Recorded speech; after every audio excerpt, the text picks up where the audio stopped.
Nah, sehingga pertarungan antara an-nafs ya dengan al-jasad akan selalu terjadi, pertarungan antara fitrah dengan tabiat akan terus terjadi. Maka ketika jiwa itu yang memenangkan pertarungan itu, ya maka dia menjadi an-nafs al-mutmainnah. Tapi ketika justru unsur fisik yang memenangkan pertarungan itu, maka jiwanya akan menjadi an-nafs al-ammarah bisu. Dan kalau kemudian masih terus terjadi pertarungan, kadang jiwa yang menang, ya kadang fisik yang menang, tapi ketika fisik yang menang, jiwa itu mencela, ya maka jiwanya menjadi an-nafs al-lawwamah. Ya, jiwa yang mencela. Nah, sehingga dari sini perlu kita kuatkan ya unsur jiwa kita ini agar dia lebih dominan ya dibandingkan dengan unsur fisik kita. Nah, di sini pembahasan tentang iman kepada Allah Subhanahu wa taala nanti berkaitan dengan sibrah. Ya, berkaitan dengan sibrah. Makanya ada fitrah, ada tabiat, ya ada sibrah, ada taklif dan yang lain-lain. Ya, kalau fitrahnya manusia tadi selaras dengan nilai-nilai keislaman.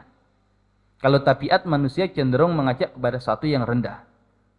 Kalau sibrah adalah di mana kita mengenal nama-nama Allah Subhanahu wa taala, di mana nama Allah itu ada yang mengandung unsur jamal, unsur keindahan, ada yang mengandung unsur jalal, kemuliaan. Ya, walaupun nanti ada yang mengatakan mengandung unsur kamal, kesempurnaan.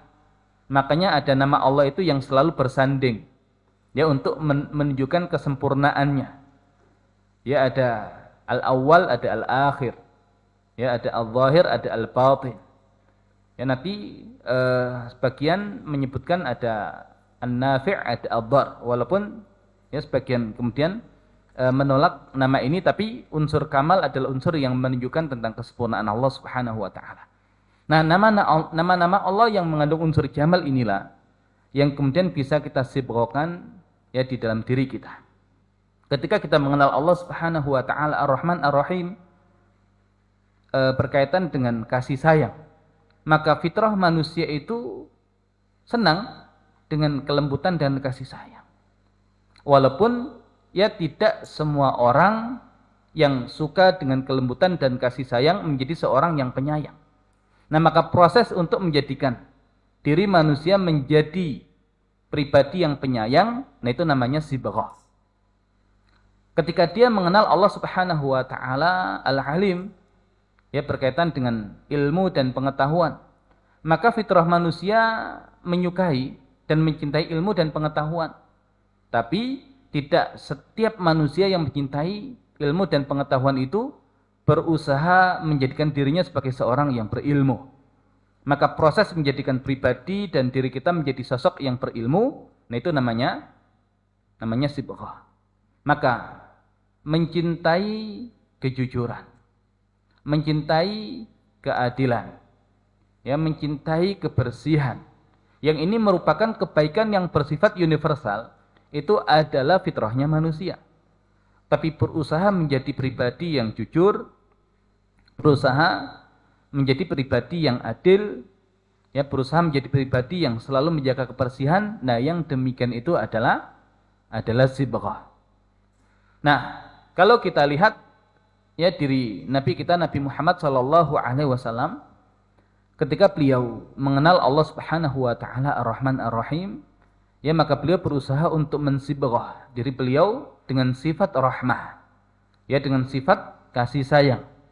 Makanya Allah Subhanahu wa taala berfirman, "Fabima rahmatin minallahi linta lahum, walau kunta faddan ghalidhal qalbi lam faddu min hawlik."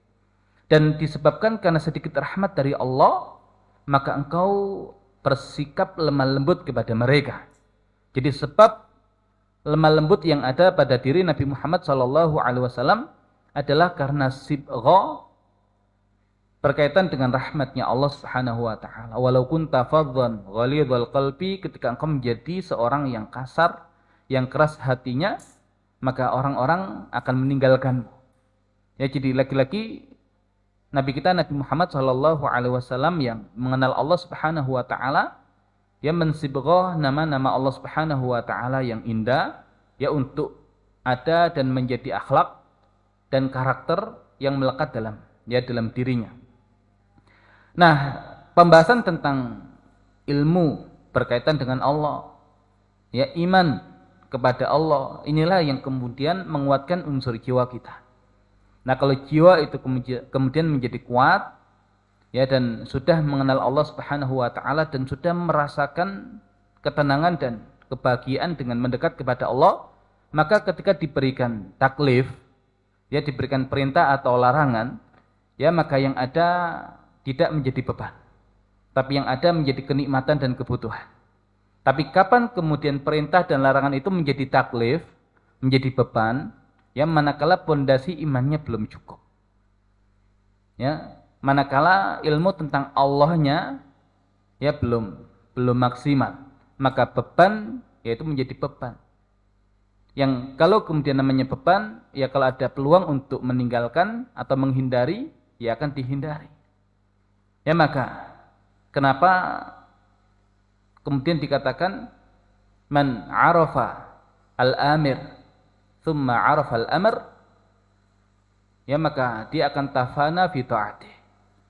Siapa yang mengenal sang pemberi perintah, baru kemudian mengenal perintah, ya maka dia akan fana di dalam menjalankan ketaatan kepada sang pemberi perintah.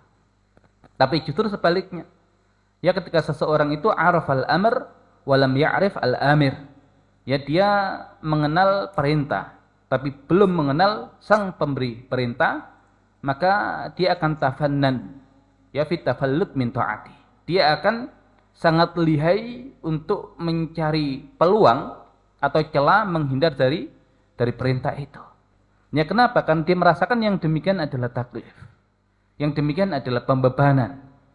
Nah makanya kenapa Nabi SAW membangun pondasi iman ya begitu lama, begitu kuat di fase makkiyah, dan syariat serta perintah dan larangan Allah itu belum dimunculkan.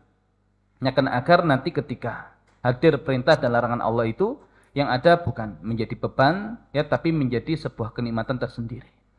Ya maka syariat salat 5 waktu menjadi hadiah yang Allah berikan kepada mereka. Dan mereka pun merasakan ketenangan yang luar biasa. Ya sehingga Nabi ketika memerintahkan Bilal ya untuk mendirikan salat, ya Bilal arihna bis salat. Wahai Bilal, istirahatkan kita dengan salat. Ya ini bukti kalau kemudian jiwanya lebih dominan. Namun ketika justru fisiknya yang mungkin masih mendominasi dan jiwanya masih bisa dikalahkan, ya minimal masih menjadi beban. Ya mungkin hari ini kemudian kita mengatakan ya Bilal arihna minas shalah. Ya wahai Bilal, istirahatkan kita dari salat karena capek sekali salat itu. Dan kalau kemudian lebih parah lagi, ya akan dia tinggalkan salat ya secara keseluruhan.